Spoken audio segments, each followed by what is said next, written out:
Assalamualaikum warahmatullahi wabarakatuh. Perkenalkan, nama saya Gibi Putriyanti dengan NIM B.21060007.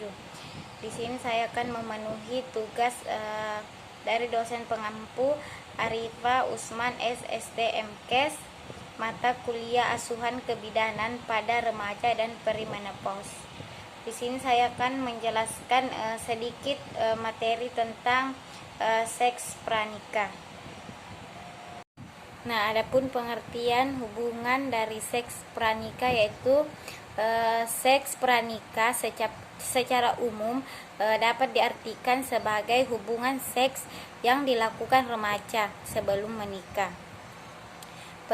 Perilaku seks pranikah merupakan perilaku seks yang dilakukan tanpa memulai proses pernikahan yang resmi menurut hukum maupun menurut agama dan kepercayaan masing-masing individu pada seseorang remaja.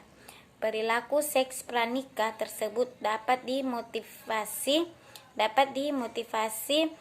oleh rasa sayang dan cinta dengan didominasi oleh perasaan kedekatan dan gairah yang tinggi terhadap pasangannya tanpa disertai komitmen yang jelas. Nah, menurut Sternberg hal ini dinamakan romantic love atau karena pengaruh kelompok, di mana remaja tersebut ingin menjadi bagian dari kelompoknya dengan mengikuti norma-norma yang telah dianut oleh kelompoknya. Dalam hal ini kelompoknya telah melakukan perilaku seks pranikah. Nah, kemudian itu adapun bentuk-bentuk dari seks pranikah. Yang pertama itu berpelukan.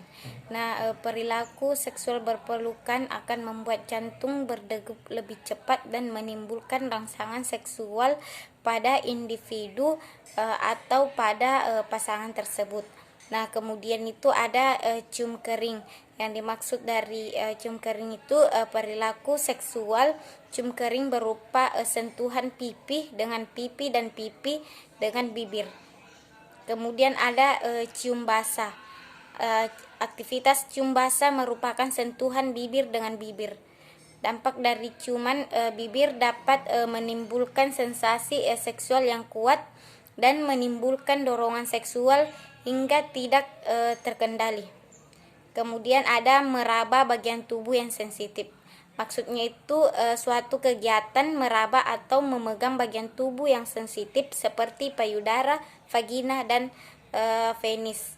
Nah, adapun dampaknya itu dari sentuhannya yang paling sensitif tersebut akan menimbulkan rangsangan seksual sehingga melemahkan kontrol diri dan akal sehat.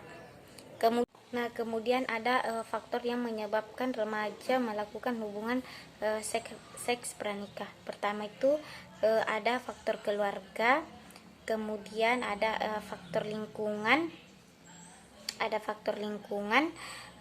faktor ekonomi, faktor budaya, dan faktor kurangnya pendidikan agama.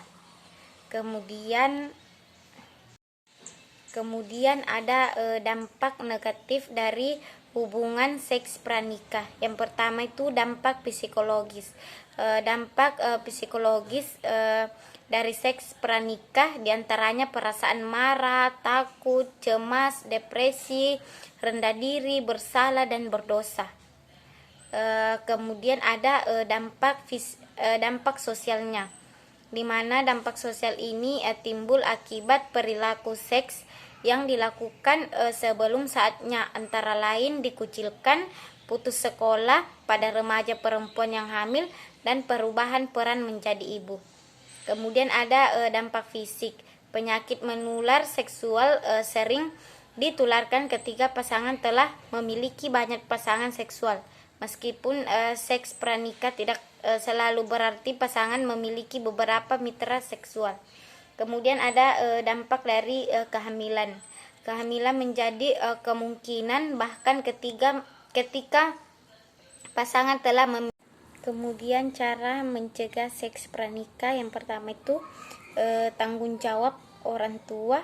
Kemudian yang kedua, memberikan pendidikan seks yang benar. Dan yang ketiga, beraktivitas positif. Dan keempat, pikirkan masa depan.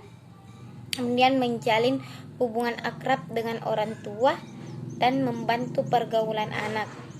Dan kemudian itu ketujuh, memiliki lingkungan positif. 8, memberikan batas jam malam. Kemudian yang terakhir itu pahami dampak negatif seks pranikah. Baik, sekian dari saya. Kurang dan lebihnya mohon dimaafkan. Wabillahi taufiq wal hidayah. Wassalamualaikum warahmatullahi wabarakatuh.